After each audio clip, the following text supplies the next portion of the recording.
Probably the most epic story in Jewish history. Joseph and the brothers. By epic, I don't really mean that. I mean what people call epic. Can't really give more to one parsha over another parsha. They're all beautiful and amazing and powerful.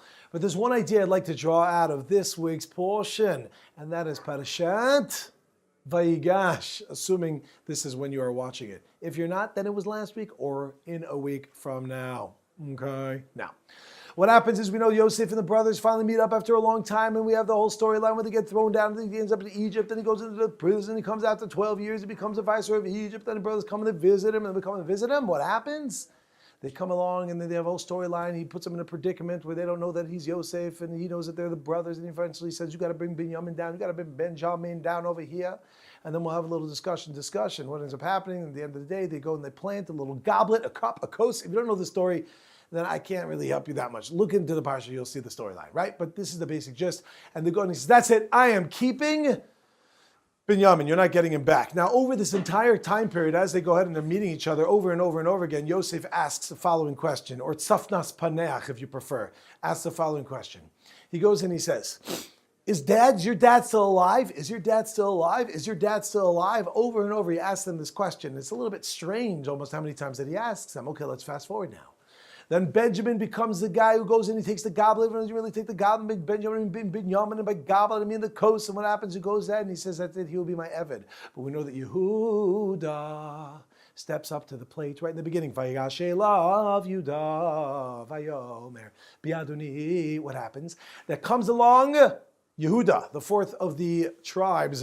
He steps up to Yosef and he says, listen here, boy, you listen to me. Vayigash elav Yehuda, he comes in, he approaches, he says, don't do this, and he fights for his brother to save Binyamin. Why is he the one fighting? Because we know in last week's parsha, he was the one who guaranteed Yaakov that he's going to make sure that he's going to bring back Binyamin. How did he guarantee him? He said, if I don't return him, I'll give you up olam hazeh, I'll give you up olam haba, I'll give up everything. So what ends up happening?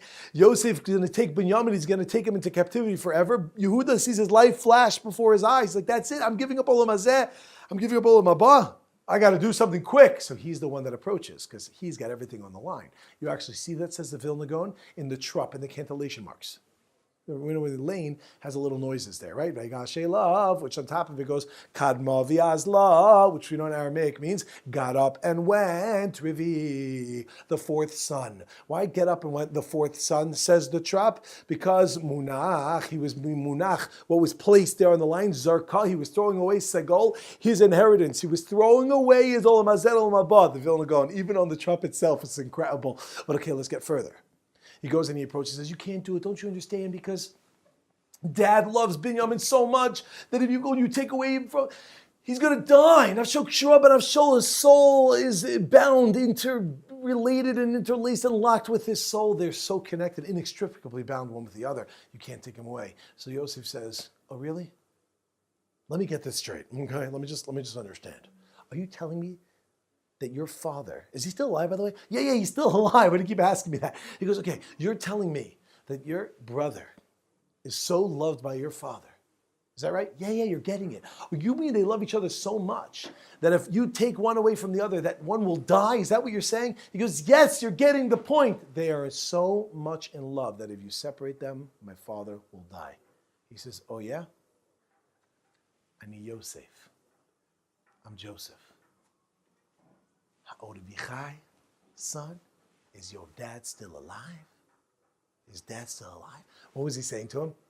For another video, we'll say what he was really saying, which is an amazing message, which we're not going into. But for this one, what we'll tell you is the following.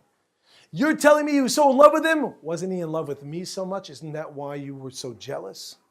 I'm Yosef. We were so connected with each other, and you pulled us apart. Did dad die? Ha'odevichai? Must be what you're saying is actually not right. And we know on this, the Medrash says one of the scariest lines.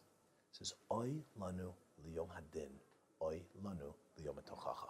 Woe is to us on the day of judgment. Woe is to us on the day of rebuke. Which means when a person dies and they get upstairs, we're going to have all these excuses. Where we're saying, no, everything's really cool, and I'm really good, I'm really fine, I really did wonderful, I didn't make any mistakes, everything was wrong. And then God's going to show us in our own life, oh really? Well, let's just take another look. Because Ani Yosef, Odevichai, what's going to be our response to God? We're going to be like the brothers. When the brothers saw that, they stood shocked. They had nothing to respond, nothing to say. Understand, peeps, how often we look at other people and we have conversations about them.